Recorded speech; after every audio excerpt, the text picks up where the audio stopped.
Hello, friend. I am coming in hot today on every level because I am going to start this podcast without preamble and tell you what the topic is. I have been thinking today about what it means to rewire your brain, because I know that this is something that we talk about kind of all the time here in the self-help world, and I think that a lot of us think the process of rewiring our brain is going to be a certain way, and what I'd love to talk to you about today is what it really takes to rewire your brain. And now that I am done with that, here comes the preamble. Except that it's not really a preamble at all. It's like a post-ramble. I want to tell you why I was thinking about this. So this part of the podcast is from my business-minded friends. And actually, before I even get into that, I'm going to apologize because I'm pretty sure that the audio is going to be a little bit funky today. I'm wearing a different shirt than I normally do. And when I'm editing the podcast, I notice that no matter how little I think I'm moving, that there's always some movement sounds. And today I feel really hopped up. I just came in from my run. Obviously, this is what I do. So I have got a lot of endorphins going on. I'm already talking with my hands. I really do apologize for that. At some point, I'm going to figure out like a really good podcast setup. Right now, I'm still using the microphone that I used to use back when I made workout videos. It's the little clip-on one that goes on my shirt. And so depending on what I'm wearing for my run, some of my shirts are a little more like form-fitting and some of them are really loose. Today happens to be a really loose one, which means that it's going to probably interfere with the microphone. So hopefully it will not be so interferency. Hopefully it will not be annoying. How about that? In any event, this part is from my business friends. Here's why I was thinking about this phrase, rewiring your brain. One of the things that I am doing right now in my business is being really careful about the promises that I'm making when I'm talking about the Daily 3, which is my journaling framework. There's a link. You can sign up to watch the masterclass, learn all about it. It's pretty much all we talk about here on the podcast nowadays. The Rejuvenated Get Your Goal podcast is all about getting your goal through journaling. And the framework that I offer you is the Daily 3 because it is really specifically goal-getting journaling as opposed to the kind of journaling that you're probably doing and loving, which is fantastic. Gratitude journaling, fantastic. Vent journaling, fantastic. Creative journaling, fantastic. Self-reflection journaling, fantastic. All of them help you in so many ways. They're so good for your brain. They're so good for your life. They're so good for so many things. And they're not really goal-specific. In order to get your goal, there are ways to, here we go, rewire your brain that help you actually achieve a specific thing that you want. You can actually, here, let's get into the weeds on this one. You can actually rewire your brain with those other types of journaling, but you're not rewiring your brain in a goal-specific way. Again, you're rewiring your brain by seeing your thoughts, understanding yourself, uncovering your patterns, focusing on things that are going well in your life, unlocking the part of your brain that can think in a creative way as opposed to trying to be like logical or linear. Like, you're rewiring your brain no matter what kind of journaling you're doing. You're specifically rewiring your brain to achieve, to accomplish, to behave in a specific way, to achieve a specific thing when you do the 3 types of journaling that I talk about in the Daily 3. And before I even get into the rewiring of your brain and how it works and what it is and how to do it, let me just tell you that you do not have to do the Daily 3 exactly the way that I presented in the masterclass. It's not about the specifics of how to do it. I offer it as a 5 minutes of daily journaling because I want it to be easy for you. If you don't want to do it in 5 minutes, don't do it in 5 minutes. It really doesn't matter. Understanding that those 3 types of journaling, success journaling, metacognitive journaling, and future self journaling, which I said in the wrong order because it goes the other way around the way I present it. But again, it doesn't matter which way you do it. You get to do the journaling any way you want to. I offer it in a specific way just so that you can see what it is and start practicing with it so that you can make it your own. Here's the thing about rewiring your brain. I was telling you the story. I was like, this is why I'm making long pauses. I'm like, nope, I was telling you the story of why I was even thinking about this. This is still from my business-minded friends. And then we're going to get to how to rewire your brain. I've been thinking a lot about the promises that I make. One of the things that I say on the page when you go to sign up to watch the masterclass for the Daily 3, one of the things that I say, and I don't remember exactly how I say it, but I say something about rewiring your brain. And I've been thinking a lot about the kinds of promises that I make to people about what it is that I'm offering and what you'll get from it and how it will help you.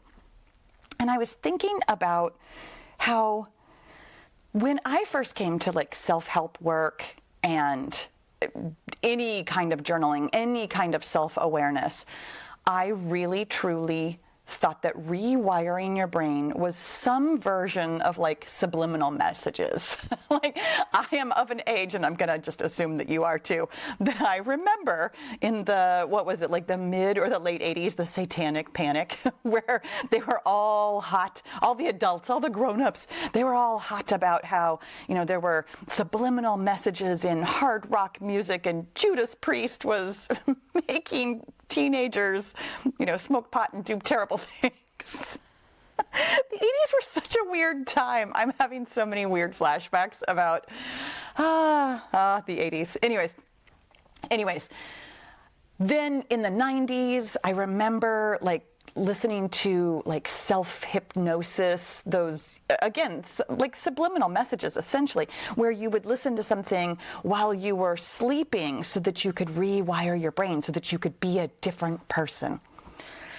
And so I came to self-help and self-awareness with this kind of underlying belief that it could be passive, that it could be something that, for all intents and purposes, just happened to me while I was going about my life and continuing to complain about everything.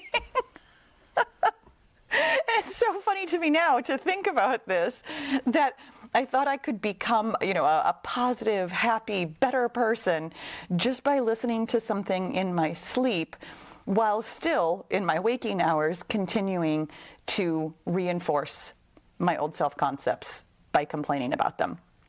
It's so obvious to me now, which is why I'm laughing. And let me soften that a little bit, just in case you are coming to this work thinking that there is anything passive about it, that affirmations that you listen to, or scripting that you write every day, or subliminal messages, thinking that that will rewire your brain for you is really only half of the story. And the other half of the story is what I want to talk to you about today. The thing that rewires your brain, the thing that makes any of this stuff work, is your intention.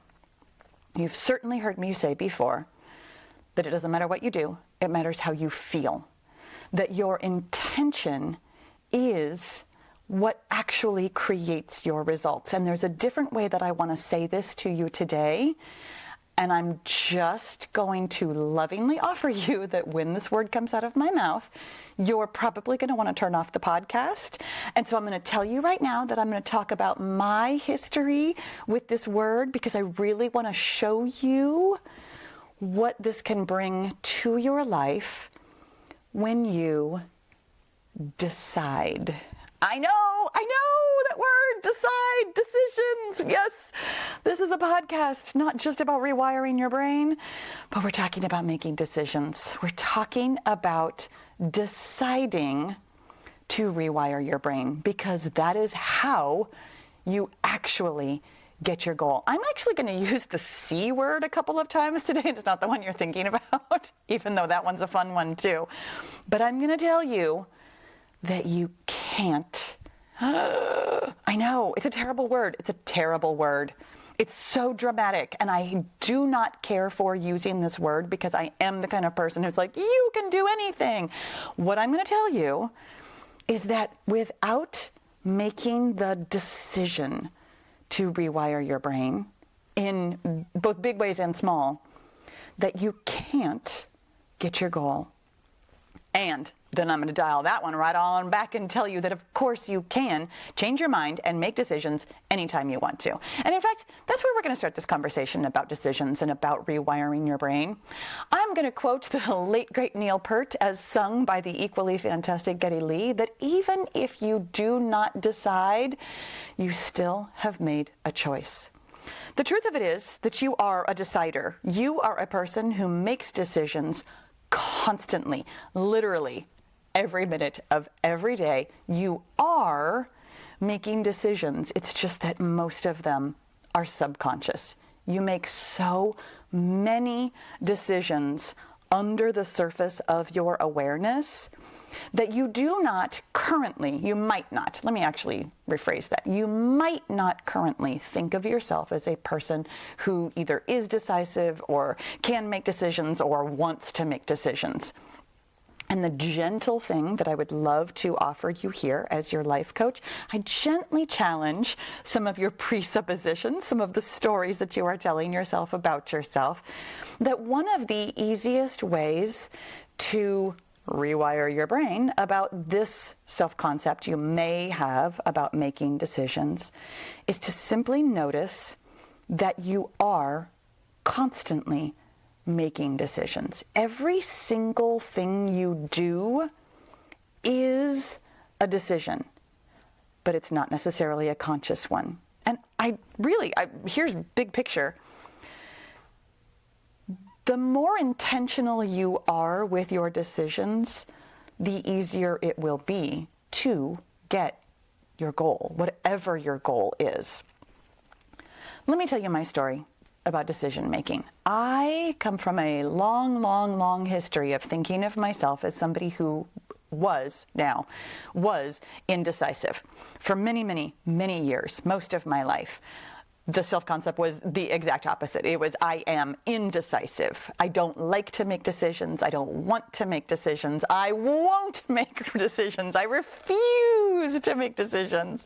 And there were many reasons for this. I mean, I'm going to say that the biggest one is being the child of divorce and being asked, where do you want to go for Thanksgiving? What do you want to do this summer? Which parent do you want to be with this weekend? Those kinds of things felt very fraught. But in my own untangling of decisiveness, I gotta be honest, I'm sure it went back even further than that.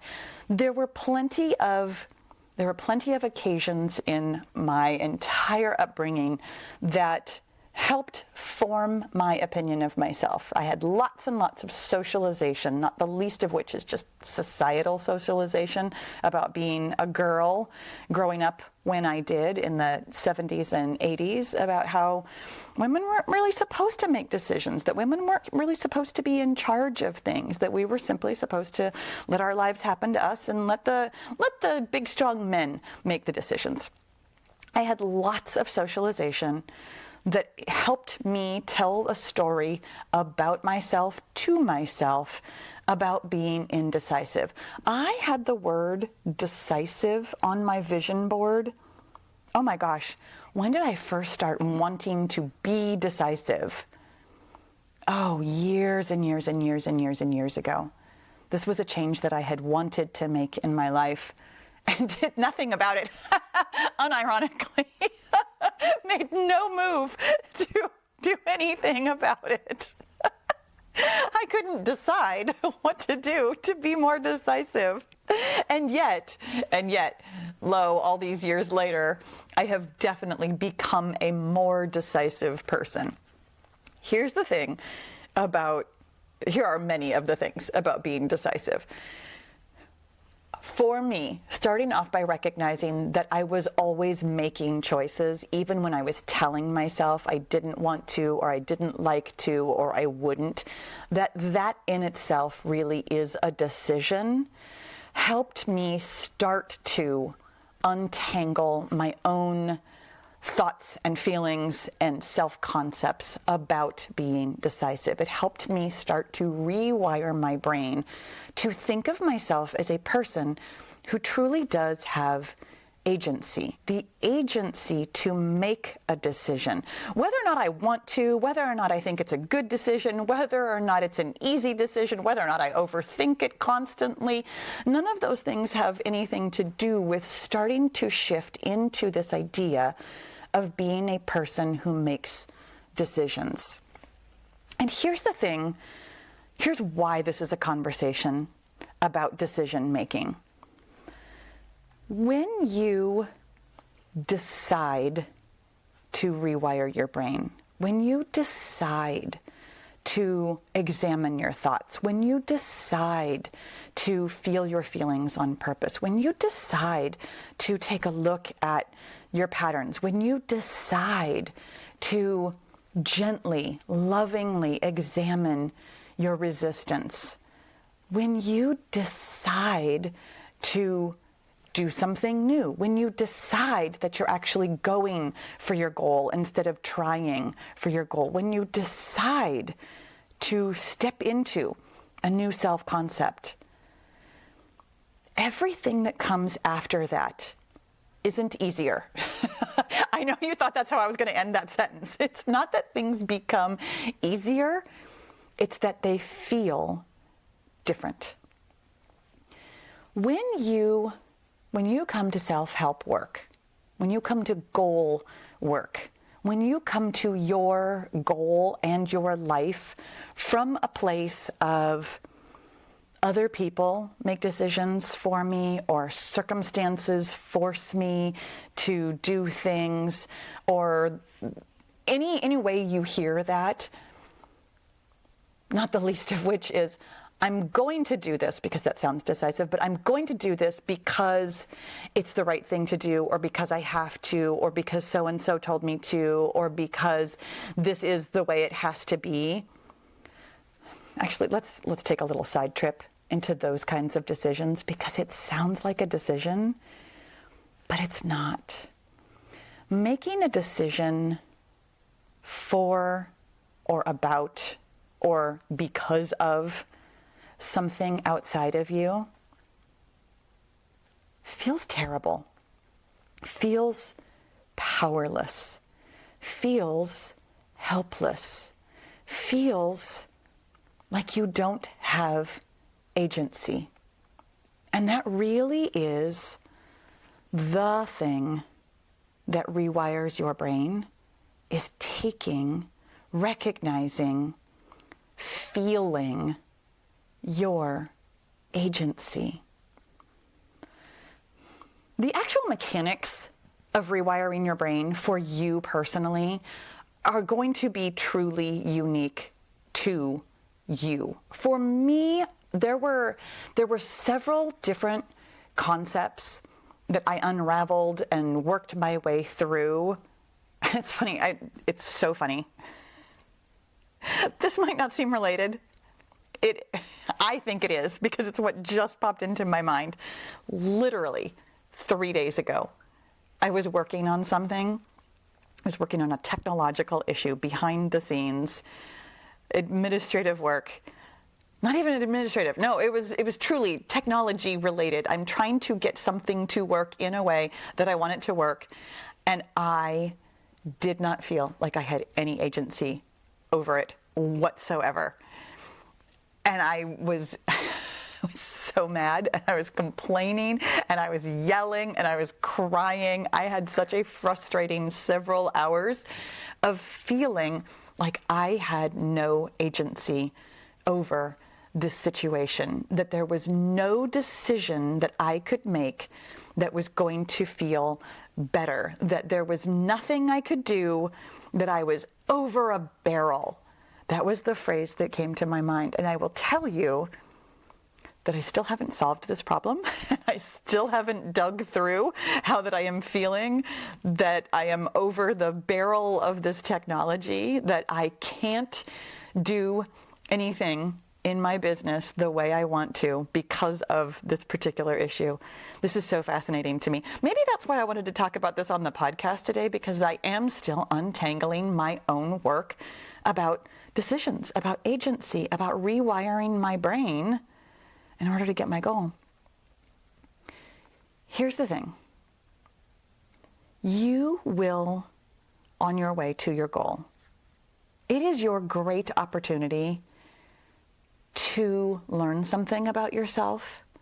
And what it is exactly that you will learn is so unique to you. For me, taking agency, I've had the opportunity to hear and work through my thoughts about being responsible as the youngest child. I had a lot of socialization to think of myself as being irresponsible, as not wanting to be responsible for things.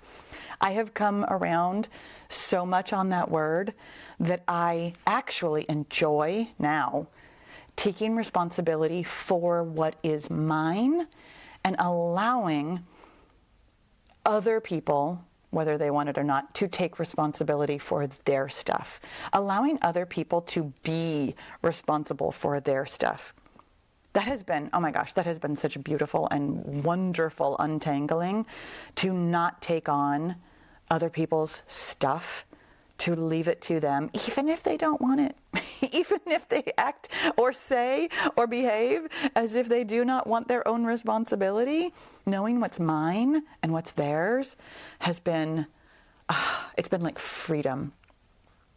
Some of the other things that I have worked through on my way to being decisive is my thoughts and feelings about not being capable, not being able to do things for myself. Again, I'm going to call this a youngest child thing, and yet I know so many people who are the youngest in their families who do not have any of my issues. There are so many reasons how we turn out to be who we are, so much different socialization, and there's just the unique wrinkle of your own brain, how you heard something, which things got caught in the filter and which things moved through. You and I and all of us, we just weird, wacky, wonderful people with brains that absorbed some things and let other things go. And this is the great work of our lives, is deciding which things we want to keep. It's always a decision. It's always a decision. I feel like I've said, here's the thing, so many times. This was the long pause. I was trying to start this next part without saying, here's the thing. But really, here's the thing. In order to get a goal, if you want something, there will be this beautiful opportunity to take agency over yourself, over your decisions, over your thoughts, over your feelings, over your actions. There will be a great opportunity to decide what to release and let go of. Also, you get to, you can, you're capable, you can decide what you want to keep, what you want to release.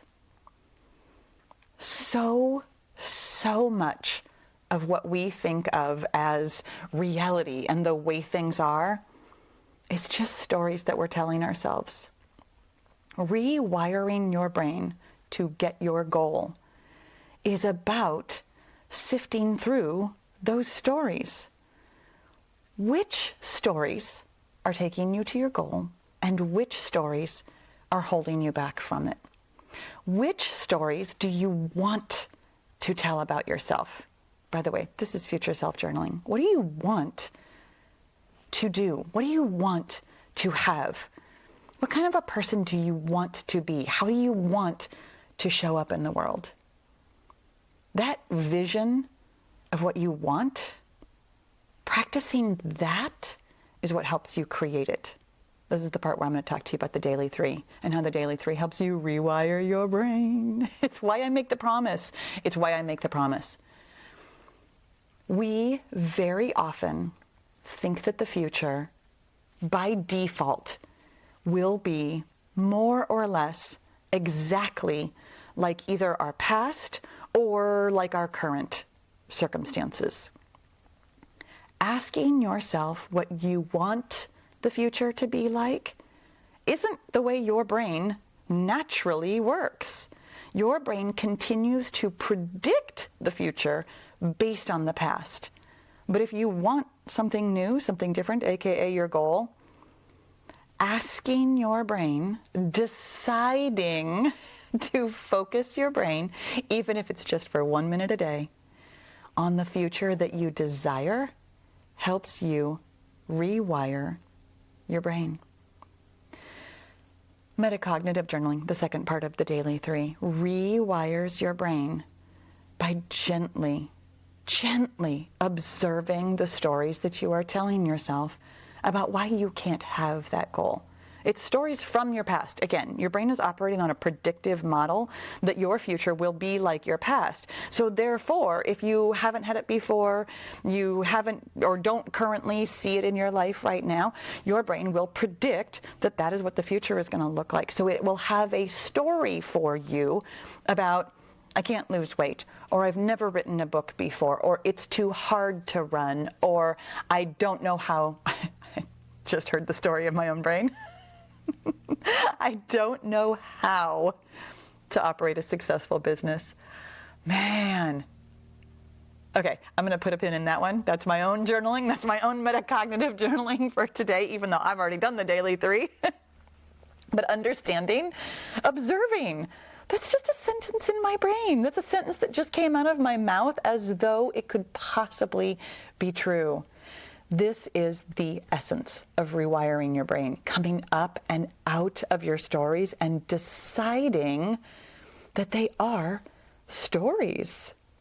Seeing your thoughts as thoughts, deciding to focus on your body, to allow your body to simply feel the emotion that your thought has created instead of behaving from it. It's a decision. It's a decision that you make for yourself to operate, I'm going to say against your brain, and that's not the way I mean it at all. Your brain has natural, efficient, default functioning. It is capable, it is imminently capable. In fact, it is lovingly wanting to do these things. It can adapt. It can observe your thoughts. It can predict a different future. It can see what you're doing in a positive light instead of negative light through negativity bias. Like, your brain can do all of the things to rewire itself. It's why you're capable of rewiring. It's why we even talk about rewiring your brain, because it can. And it's not what it would do left to its own devices.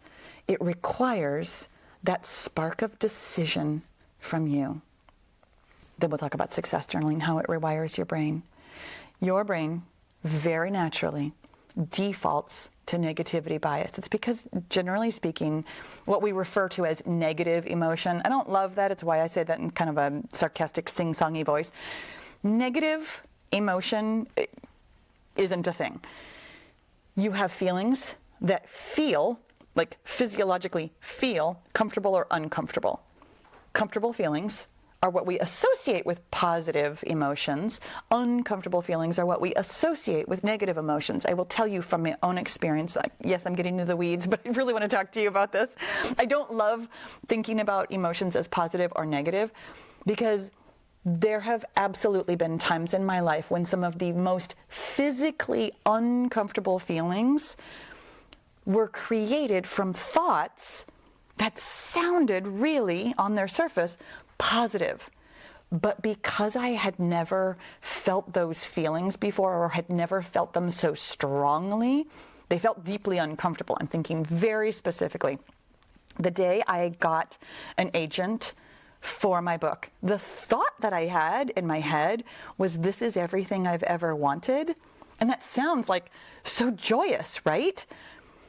But at the time, in that moment, there was so much joy. You certainly heard me refer to as overjoyed. The feeling itself was deeply, deeply uncomfortable. It is one of the most uncomfortable feelings I have ever felt through ever in my life. Ever, ever. Which would therefore, what? Make it a negative emotion? That something positive was happening? This is why I don't love positive and negative as descriptors. There's comfortable and there's uncomfortable. In any event, we tend to have more emotional resonance with what you would refer to as negative emotions. They tend to feel stronger, which is why, biologically speaking, your brain pays more attention to it. Whatever has the most emotional resonance is what your brain pays attention to. When you rewire your brain with success journaling to intentionally, decisively focus on what's going well, on the success that you're having, on how you're following through, how it's all adding up, who you are becoming as a person who can behave this way regularly over time, my friend, this rewires your negativity bias into success bias. Intentionally, decisively asking yourself to do, if not exactly the daily 3, but things like the daily 3, things like your current journaling. When you ask yourself intentionally for yourself, not from a place of obligation or have to, or because so-and-so said so, or because it's the logical thing to do, when you do this for yourself, you rewire your brain. It is not passive. It is not putting on a cassette tape and putting on your Walkman and going to sleep. And you know, the thing that's really funny about that, those people for whom that did work, it worked because they decided it did. It worked because they had the intention, the decision, the desire. They wanted to rewire their brain. And the reason it didn't work for the rest of us, I'm thinking so specifically, oh my gosh,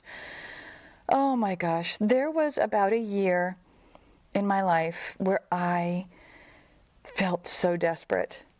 That's not entirely true. I have felt desperate a lot of years of my life, but there was one year that I felt so desperate, so constantly about so many things. And my overriding feeling about my business was just desperation. I remember that every single morning I had like quiet time, meditative time, self-awareness, journaling time. And I would put on YouTube and I would listen to these affirmations. And I would just lay on the floor and cry and feel so sorry for myself while listening to these affirmations about, I love money and money loves me. Every day, in every way, I'm the one making my dreams come true. And again, if you're reading the transcript, this sing-songy, sarcastic voice, oh my gosh, I desperately wanted things to happen to me. I wanted my good fortune, the thing that I desired most in the world, to just come to me passively, because I didn't feel like I had the agency. I didn't feel like I could make the decision to do it for myself. Unsurprisingly, those affirmations didn't do me a whole lot of good.